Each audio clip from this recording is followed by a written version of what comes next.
एक प्यारा बच्चा था जिसका नाम था पुनपुन। पुनपुन के सिर पर बाल नहीं थे। वह अपने नाना से कहता, नाना जी, मेरे सिर पर बाल ही नहीं है, सबके सिर पर तो बाल है। नाना जी कहते, तुम्हारे दादाजी भी तो गंजे हैं। जब पुनपुन अपने दादाजी से कहता, दादाजी, सबके सिर पर बाल हैं और मैं गंजा हूँ, तो दादाजी कहते, गंजे हो तो क्या हो गया, मैं भी तो गंजा ही हूँ। नाना जी हंसते, दादाजी हंसते और पुनपुन सोचता, ये लोग तो हंस रहे हैं, बाल उगाने के लिए मुझे ही कुछ करना होगा। तब पुनपुन पैर फैलाकर खड़ा होता, कमर से नीचे झुकता और अपने सिर को धरती पर टिकाने की कोशिश करता। उसे लगता, धरती पर इस तरह सिर टिकाने से बाल उग जाएंगे, जैसे धरती पर पौधे उगते हैं वैसे ही। पुनपुन को फूल, पत्ते, पेड़ पौधे बहुत सुंदर लगते थे। वह हजारे में पानी भर भर कर पेड़ पौधों की सिंचाई करता, खेलता, कूदता, पढ़ता, लिखता और मस्त रहता। एक दिन कुछ नटखट बच्चे एक तख्ती पर पुनपुन गंजा है लिखकर उसे चिढ़ाने लगे। कुछ बच्चे उस लिखे हुए को देख देख कर हंसने लगे। उन सब शरारती बच्चों को देखकर पुनपुन उदास हो गया। वह उदास बैठा पढ़ाई कर रहा था। तभी मम्मी आ गई और पूछने लगी कि पुनपुन बेटा उदास क्यों है। पुनपुन बोला, मम्मी, गंजे पुनपुन पर सब बच्चे हंसते हैं, पढ़ाई कैसे करूं? मम्मी ने कहा, अच्छा ये बात है। फिर मम्मी ने पुनपुन को टोपी पहना दी और बोली, जब तक तुम्हारे सिर पर बाल नहीं उगते तुम टोपी पहनकर रहा करो। पुनपुन खुश हो गया। वह टोपी पहनकर पढ़ाई करने लगा और टोपी पहनकर ही खेलने जाने लगा। उसे फिर से मस्त देखकर नटखट बच्चे उसे चिढ़ाने के लिए और अधिक हंसने लगे और बार बार तख्ती दिखाने लगे जिस पर लिखा था, पुनपुन गंजा है। अब तो पुनपुन और अधिक दुखी हो गया। खेल कूद में उसका मन ही नहीं लगता। पढ़ने बैठता तब भी वही याद आता रहता कि उसे किस तरह सब लोग गंजा गंजा कहकर बुलाते हैं।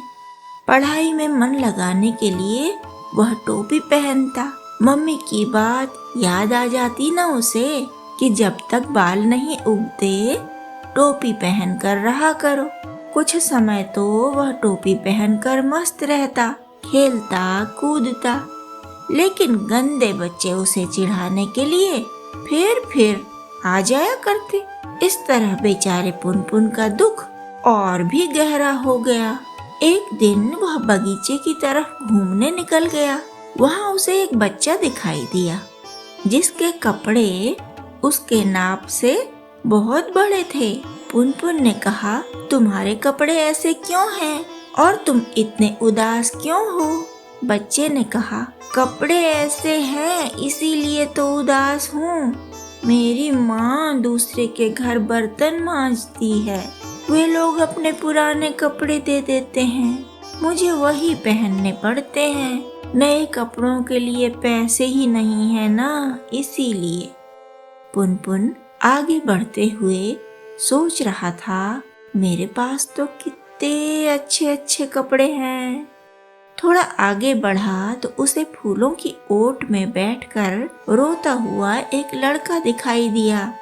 वह लड़का बोला, पता है मेरे दादा, नाना, पापा सब शराब पीते हैं, उसमें सब पैसा खर्च हो जाता है, हमारे पास खाने के लिए भी कुछ नहीं रहता।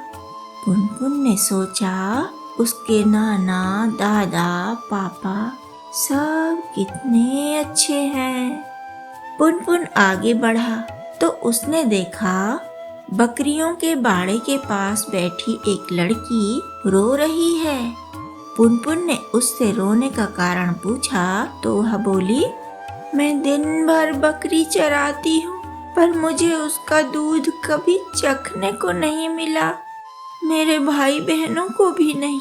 हमारी सौतेली माँ है ना, वो देखो मेरी सौतेली बहन मेरी छोटी बहन को कैसे रुला रही है, सता रही है। और मेरा बीमार भाई बेचारा, उसकी दवा फेंक दी हमारी सौतेली माँ ने। हम तीनों भाई बहन बहुत दुखी रहते हैं, बहुत काम करते हैं, तब भी हमें पेट भरकर खाना नहीं मिलता। पुनपुन वहाँ से आगे बढ़ते हुए सोच रहा था, मेरी मम्मी तो कितनी अच्छी है, मुझे तो दिन भर कितनी अच्छी अच्छी चीजें खाने को मिलती हैं, और मेरे भाई बहन भी सब खुश हैं। थोड़ा आगे बढ़ा तो उसे एक और बच्चा दिखाई दिया जो जोर जोर से रो रहा था। पुनपुन ने उससे रोने का कारण पूछा तो वह बोला, उधर देखो चाचा मेरे भैया को किस तरह पीट रहा है। बेचारा भाई, चाचा कभी मुझे मारता है, कभी मेरे भाई को। हमारे मम्मी पापा मर गए हैं ना, चाचा ने उनका घर और सब खेत भी हड़प लिए और हमें नौकर बनाकर रखता है। पुनपुन ने उन बिलखते बच्चों को देखकर सोचा, मेरा जीवन तो कितना अच्छा है, बाल चाहे आए या न आए कोई फर्क नहीं पड़ता।